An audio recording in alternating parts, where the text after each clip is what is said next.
Good evening, everyone. I'd like to welcome everyone to track 3, which is the education enterprise track. We are in the penultimate session of Bridge, and I have with me 3 very, very exciting panelists.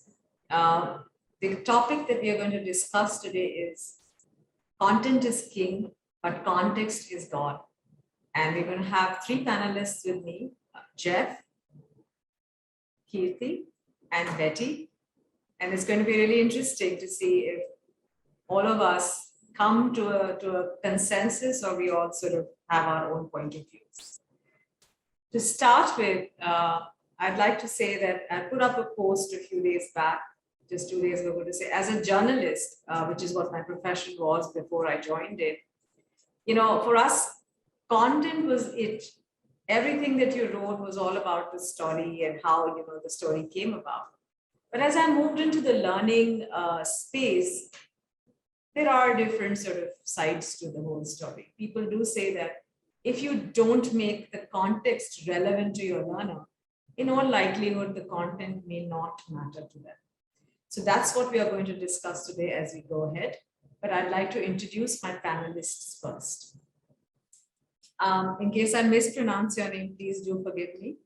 I have with me Dr. Betty Vandenbosch. She is the Chief Content Officer of Coursera.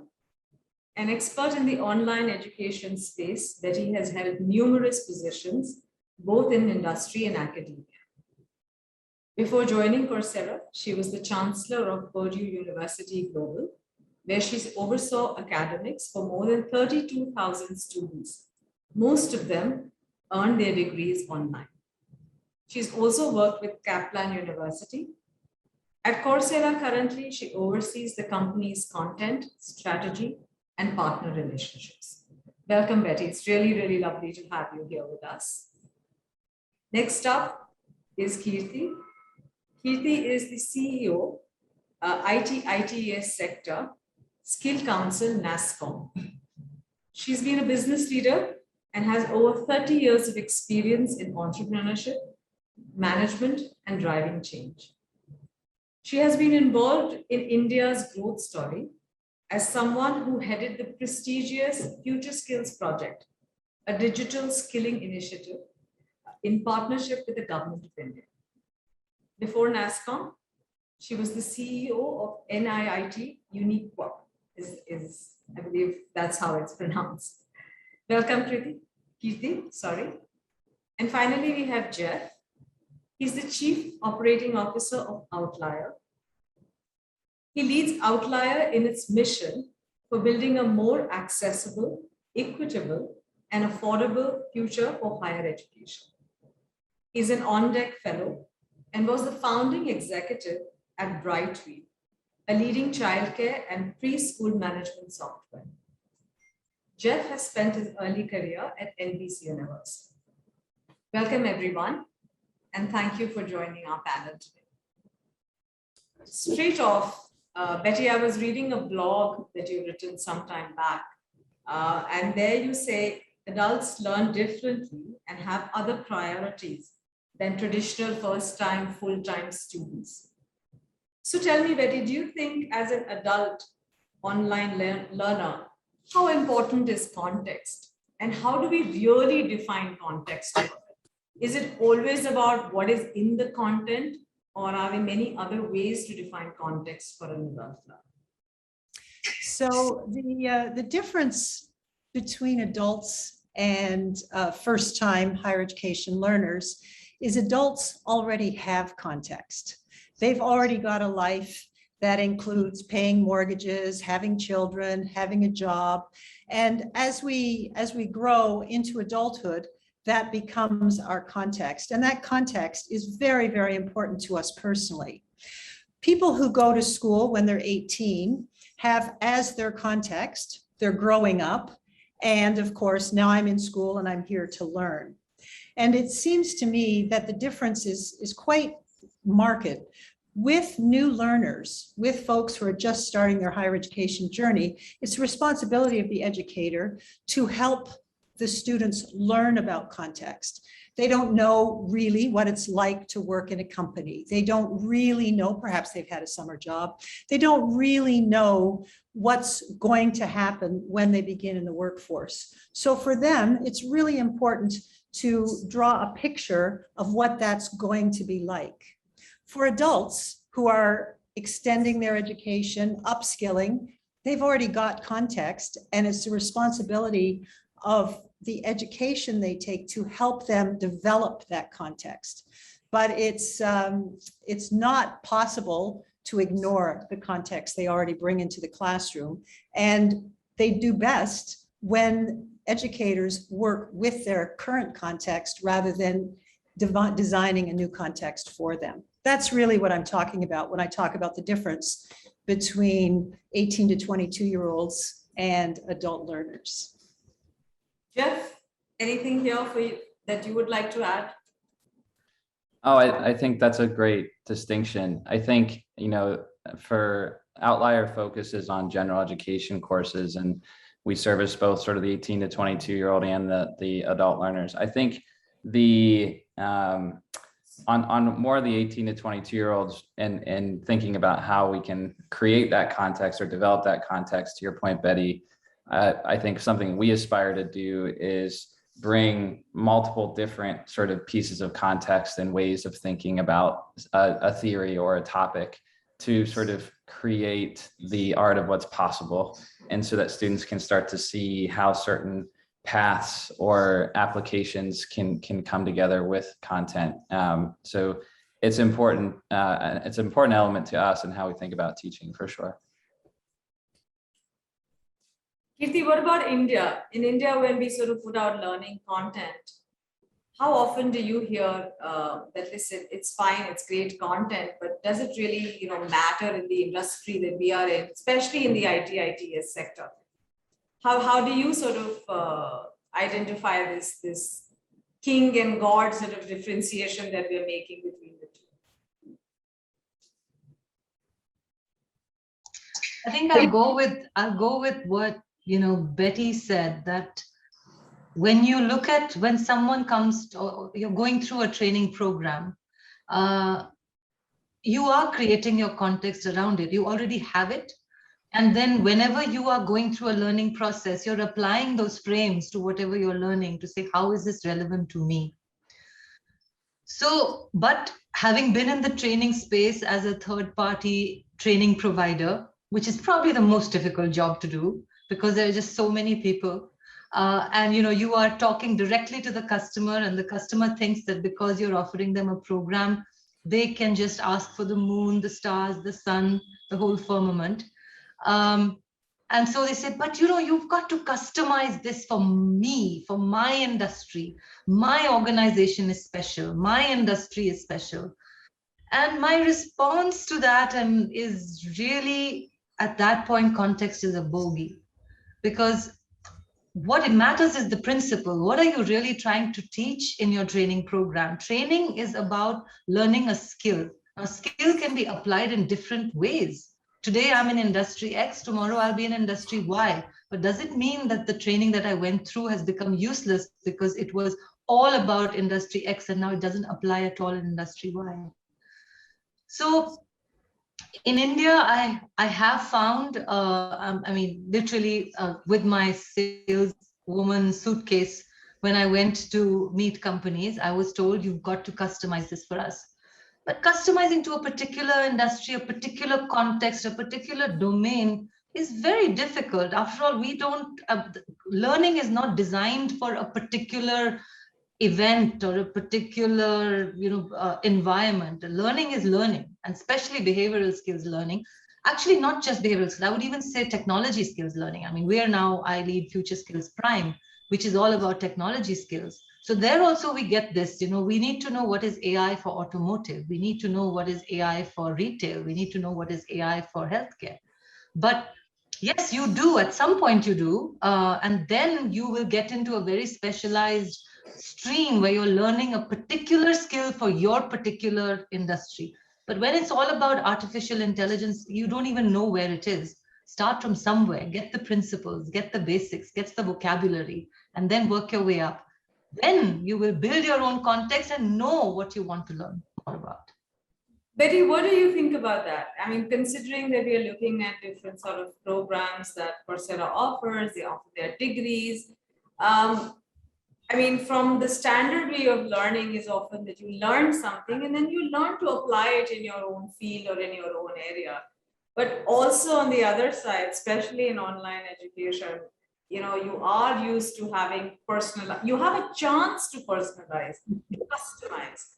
So which way do you think educators like us should sort of move? Should we? So, I'm always anxious when we make things black and white, because there isn't necessarily one right answer. I know that learners do very well when there is context, when someone who's in the banking industry has banking examples. Absolutely. At the same time, learners also learn well when there are a variety of contexts, because they can learn from different industries things that they hadn't thought about. So both are important. At Coursera, we find that our learners, the learners speak with their feet. They decide what courses are interesting, what they're going to take. And as an example, 55% of the specializations on our platform, of the students who take specializations on our platform from Indian universities come from outside India. So what that says to me is that those learners are interested in finding out about the Indian perspective, the Indian context. They don't live in India. Now, they may be the diaspora, but I'm assuming that they're not all the diaspora. And so the consequence is they are looking for a different context to augment what they're already learning.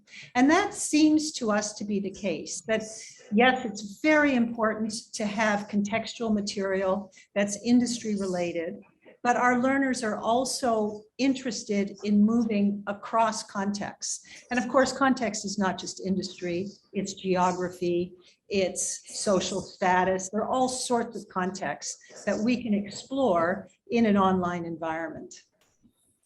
Jeff, when we were talking, you also identified or sort of defined context not to be just related always to content. You mentioned that it can also be about delivery. Would you like to elaborate? Sure. Yeah, I mean, I think depending on how broad of a definition we want to use for context, I think we like to talk about meeting students where they are.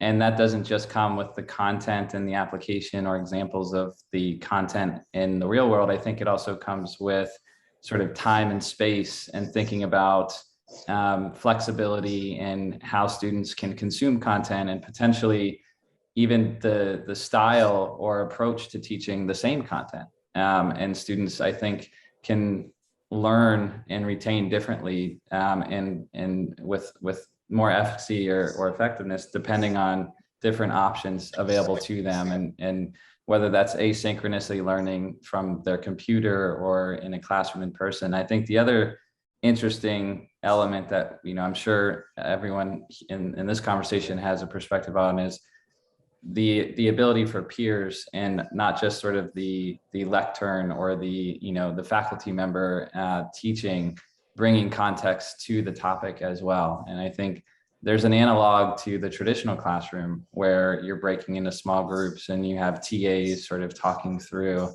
And so, we think those are different ways to also bring context beyond just the content itself.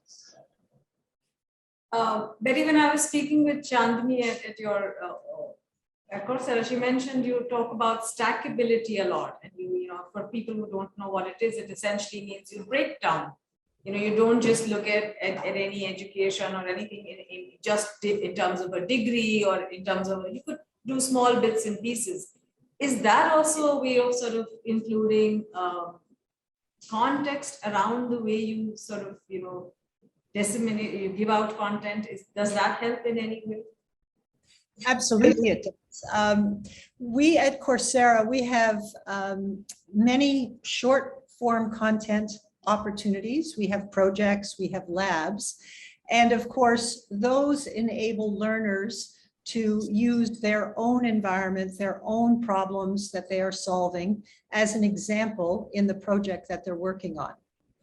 Well, that's one way of incorporating context. Stackability is something that enables a student or a learner to learn something and then that use that learning to scaffold into the next level of learning, the next level of learning, the next level of learning. For example, we have a certificate called our Google IT certificate, which folks who know nothing about technology can take. And at the end of 6 months they are qualified to work in IT, perhaps in the help desk or something like that.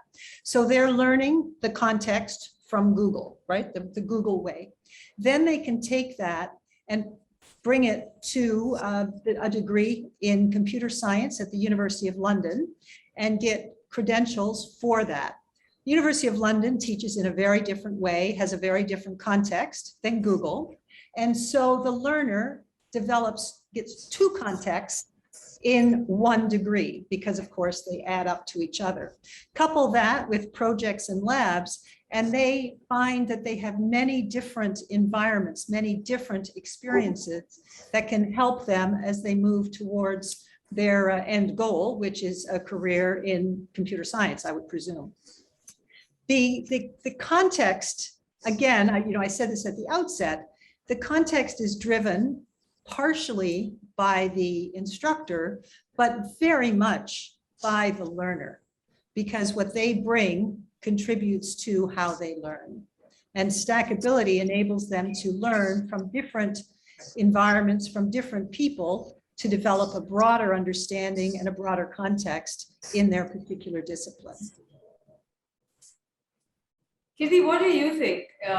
Can we actually bring in, organizations or actually stakeholders who, especially in the context of India and employability challenge that we face, vis-a-vis, what they study in colleges and then what they have to come and do at the workplace.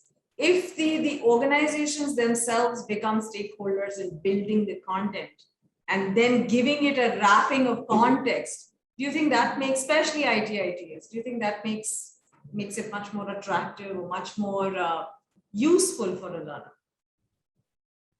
So, it's very interesting. I had this conversation with a leader of one of the IT companies who were also running most IT companies, run a boot camp. When freshers out of college, they come in, 3 to 6 months are spent in that boot camp, where they are basically taught the context of the organization, but more often, more than that, they're actually taught the basics, the foundational skills that are required. So that really highlights the quality of the education that the learner has received thus far. So many times I would say that if the content or the method of teaching has been good, the quality has been good, then the learner has imbibed something and is able to apply their context and is able to apply their own frames to what they've learned. But if the quality ab initio was not good, then they have not developed that skill of how to bring different situations or context to what principles that they have learned. After all, learning is principles, it's guidelines, it's processes, it's how do you approach a problem, the tools that will let you approach the problem. So this gentleman said that, we do this, we train people for 3 to 6 months, but what we do is like akin to an injection. We inject them with what is required for the job. We don't focus so much on the fundamental principles. That's the job of the college. And that is done in a way that enables them to deal with different types of contexts. Because you will not be in one organization, you will not be in one project in that organization. There's not one tool that you will use. Better use the example of Google, where Google may have a particular IT certificate, but then you can use that knowledge and take it to University of London, and then you seamlessly move with it because principles have been taught. They've been taught well, so you can move with it. So that's the lament that this bootcamp model has, even people who are running it, saying that we cannot substitute an education of 3 years of college. If that education is done well, that those principles, the fundamentals that people imbibe in those 3 years, those cannot be done in 3 months or 6 months by a company, because they are more concerned about delivery on the floor. So while they do it, but they definitely would like to have academia, giving them people who come with a very solid foundation. The good news is, I think that academia is listening and reacting, responding, leveraging a lot of great content that's out there, and all that content doesn't necessarily have. I mean, we're learning from Coursera, we're learning from edX, we're learning from Future Skills Prime has another 20 training providers. They're not specific to a particular geography or a country or something or an industry, but still people are learning and liking that work because they can, that quality, that learnability allows them to then build their own context to what they've learned. Jeff, I'll bring you in here, the kind Sure. of content that Outlier has. And I mean, would you sort of feel like you're more in sync with what Kirti is saying, to say that, fundamentals have to be developed, context can be built over that? Would you agree? Yeah, absolutely. I mean, we're still big believers in the value of the traditional liberal arts education. And I think when you talk about the in-demand skills, even that employers seek, beyond sort of the hard technical skills that I think can be taught, as Kirti mentioned, there's the developing your critical thinking skills and your problem solving skills and your creativity and logical arguments and so forth. So these are things that are principle based. I think we focus on the fundamentals in our introductory general education courses, and that's the core foundation to which we then can help students sort of move forward. But I do think sort of adding some level of sort of the art of the possible on top of the theory, and bringing examples to some of the theory and so forth, and not doing it in a narrow way, but in a broad way, is something that we think is really instrumental to the experience and the quality of the content itself. And so what I mean by that is, I think Betty may have said this in the beginning, but students will speak with their feet and their attention span. And so we think, one of the reasons our content is so sought after and consumed and students stay through it is because it is this level of engagement. It brings joy and excitement, and the personalization or the application examples and so forth don't need to be necessarily geographic centric or cultural centric, but helping bring theory to applications is something that we do try to do.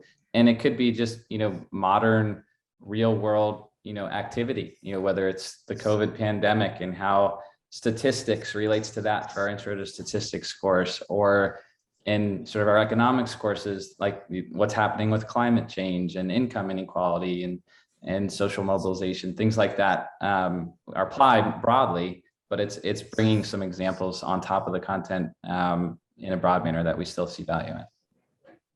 Betty, this one's for you.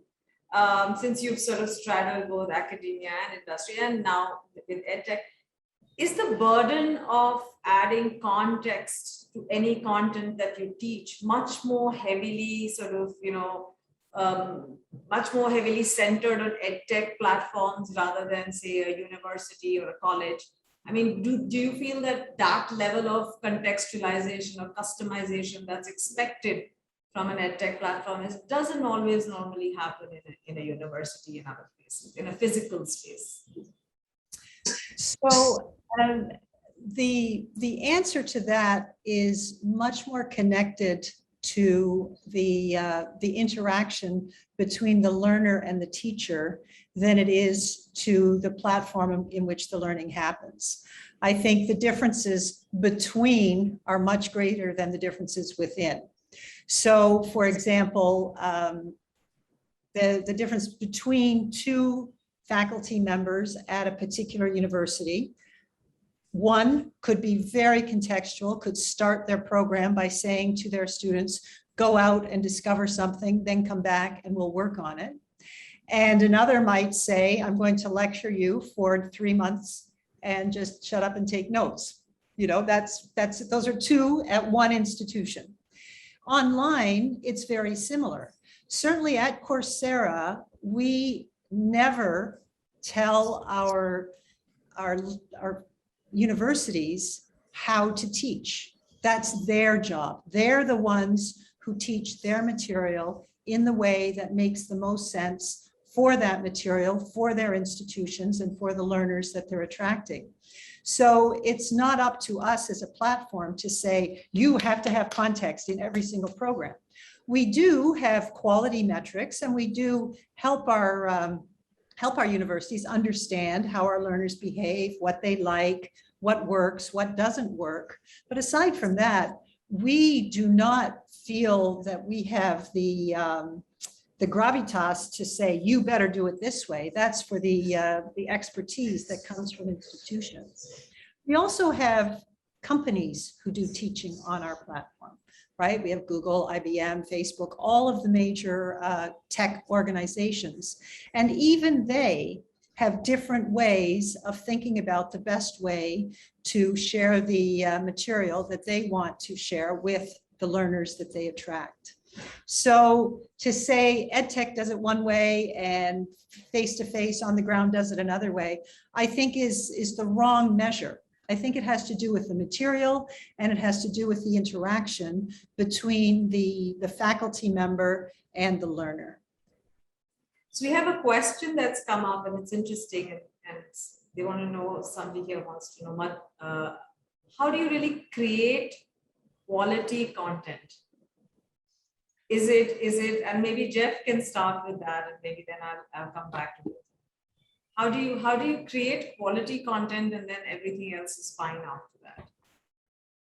Is there that's a great question, and it's probably one that's heavily subjective based on the interpreter of quality. But we at Outlier, our Aaron Rasmussen, our co-founder of Masterclass, if you're familiar with that organization, and the sort of aesthetic and cinematic production quality of video interaction and discussion and lecture from the teacher or master of the domain is something that is sort of a key element to our course production and quality.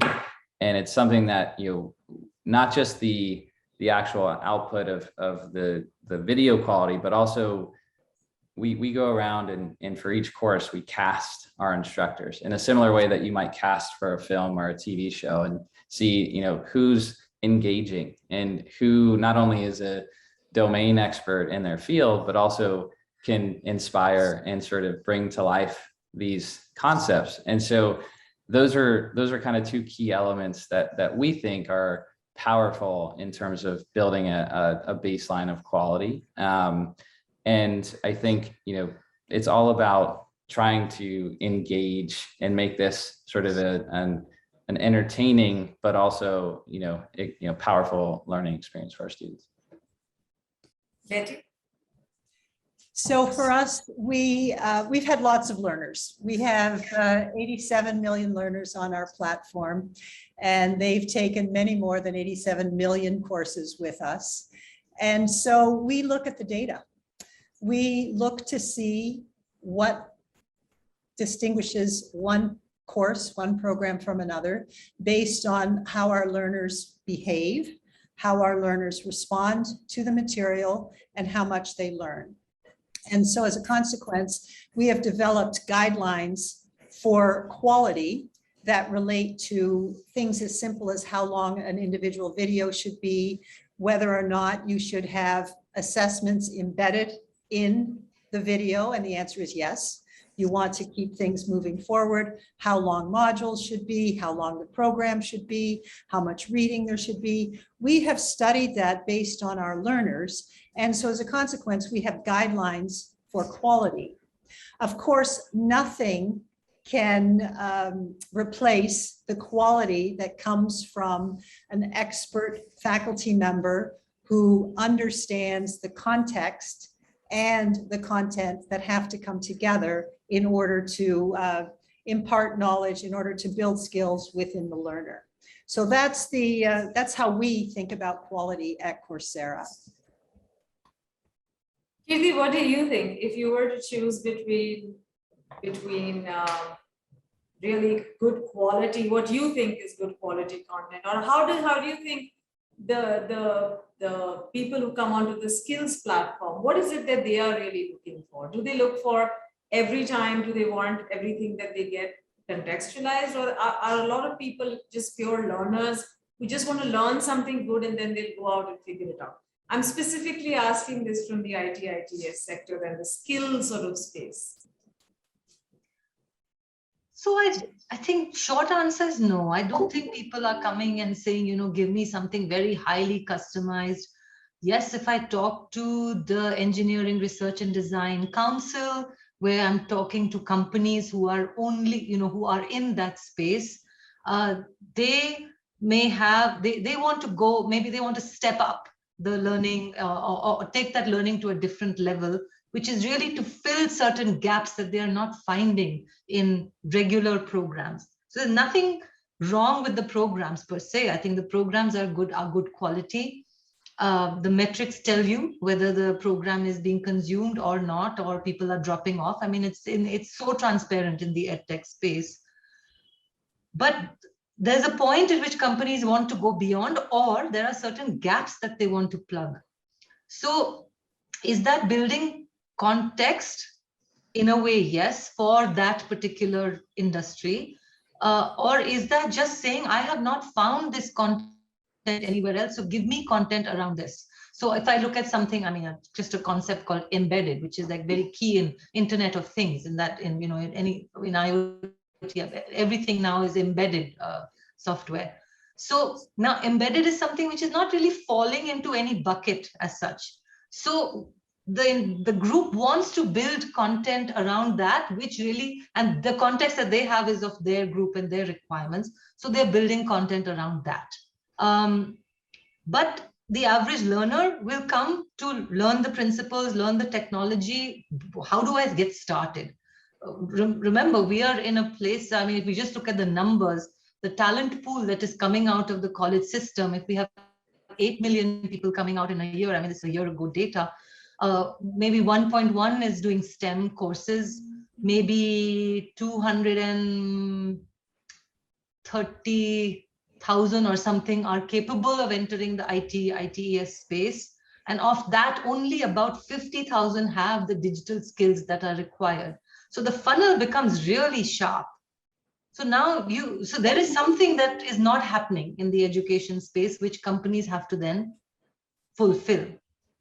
So, but again, you know, is this a gap that we're plugging? Because there are principles also being taught, but the principle now is being taught with the context. Let's assume it's a faculty who comes with that background. And so they will naturally build that context into what they're teaching. And that's a good thing. But sometimes the content itself is so good that you just learning the principles of it allows you to then take it further and learn further. We all know teachers that we loved in school, professors that we loved in college. And no matter what it was, whatever the content was, they just made it come alive. So what is good content? Good content is something that makes the learner learn. And there's such a science around it. While EdTech can give us the metrics, but there's a science on how to design good content. Just go pick up a good book, study it, do that course, and it doesn't matter what content you create, those same principles will apply. The principles of adult learning, the principles of, you know, putting in what is in it for the learner, creating that curiosity, building the application, be able to synthesize. I mean, there's enough theory around that. Yesterday, I was on a panel and it was very interesting where, you know, one of the leading sort of edtech companies in India, the founder there, he said that in the initial few years, edtech was all about access, you know, and we had to just make sure we had to give access to everybody. People didn't have, and in India, it's a very, very big thing, right? People don't have access to content. Second, he said then the second phase really was about once they had access to that content, we had to sort of push completion because, you know, that was the way we thought they would learn about things. But he said now the phase that we are in is really, we've got to give them some learning outcomes. So from access to just sort of completion to learning outcomes. Now, Betty, if we were to focus on learning outcomes, then where does content sit and where does context sit? Again, and the reason why I'm asking this question again and again is because the more you contextualize, the more expensive it becomes. Every time you get into that contextualization as an edtech platform, and I'll tell you what he said about that later, but I just wanted to hear from you and then Jeff. What do you think? So the way to ensure outcomes is to start with the end, to say, what are the skills that employers are looking for? And what is the way to impart those skills to the learners, right? You start at the end and you base the learning on those skills. Then you can assess the skills. Again, you do all this before you create. You assess the skills to make sure you understand that you are actually teaching the skills that you think you're teaching. And then the learners go through the material, they're assessed, they find out whether or not they've got the skills. If they've got the skills, they can then just go right on to their employment. Now, one thing that we do at Coursera that really helps cement this is we have ways to help learners create projects in their learning. So as a consequence, they can demonstrate to an employer. The outcome for our learners is usually a better job or a job. And they can demonstrate through projects that they do have the skills to complete a specific task. Now, what we do is we encourage employers and education companies, but more importantly, technology companies, to design those projects. So there is a project, for example, that demonstrates that you know how to use and create something simple, an Excel spreadsheet. You then have that as an artifact that is an immediate outcome that you can then share with a potential employer to say, yes, I have what you're looking for. And that path is the path that leads to outcomes, which again, for most people, is a better career. So it's a very straight path, but you always start with the end, not the beginning. Jeff? Yeah, I mean, a lot of what Betty said resonates with me. I think for, earlier educational courses in your higher ed experience where it's less focused on hard skills for employment, it's similar, but you're starting with learning objectives as opposed to hard skills necessarily. And what are the learning objectives for your intro to philosophy course or your, intro to psychology course and so forth. And I think, another comment that was made before is there's a ton of research around effective teaching and learning and cognitive science behind what helps students learn and retain. And that's so rich, and you don't need to reinvent the wheel. And I don't think it's context necessarily as much as embedding some of these tactics and approaches to the content itself that helps with the outcomes. And so what I mean by that, there were examples before around sort of embedding within the video lectures some of the learning materials, developing acting learning and interleaved question sets before you start a lesson and after you complete the lesson. There's all kinds of components that you can embed to help with students' effective learning and outcomes. And so I think for us, we've spent a lot of time trying to embed the cognitive science into the course itself and seeing that, we do have these completion and pass rates on par with sort of your traditional on-campus learner. I do think the one other element that, aside from context, is really important and key is sort of the sort of intervention and support to students. So I think one of the things, particularly with online learning, that can be challenging is time management and sort of maintaining pace and not falling too far behind. And so I think we found that a really powerful, important element to our courses as well is sort of embedding interventions and helping students with sort of setting up their schedules and so forth, so that they can stay on track and not fall behind. And so those elements of sort of whether it's peer oriented or sort of you know, from the institution itself coming through is really, really valuable to effective student outcomes as well. Okay, so we're almost nearing the end, and I just wanted to ask, so are we sort of then agreeing that both content and context have their own place and one is not necessarily higher than the other?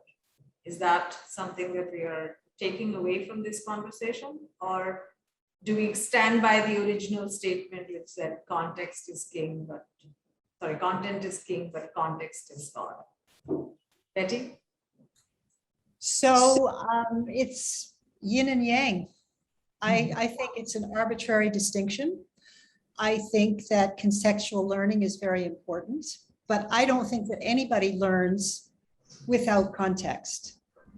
We talk, oh, well, this is ivory tower, this is, you know, up in the sky, it's just principles. But even when it's just principles, there is context. You cannot learn without some context. The question is, how much is context and how much is content? And that, again, for me, depends on the predilection of the relationship between the faculty member and the learner. They determine that interaction. If you have something that is nothing but context, it's not learning. It's just a story. It's nothing. If you have something that's nothing but content, which I can't even envision, I suppose arithmetic conceivably is nothing but content. However, even in arithmetic, very early on, we learn word problems, and that's context.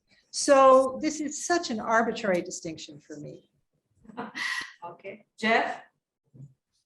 I agree 100%. I think it is critical to focus on both. I think the question is how deep you go potentially on the context side of the spectrum. And I think there's obviously some constraints to what you can do on that end, but also some impediments to sort of keeping that broad perspective on the principles if you go too deep and too narrow on certain contexts. So I think it's a balance. I think probably as Betty's mentioning, that trying to sort of marry the two is really the sweet spot of effective teaching.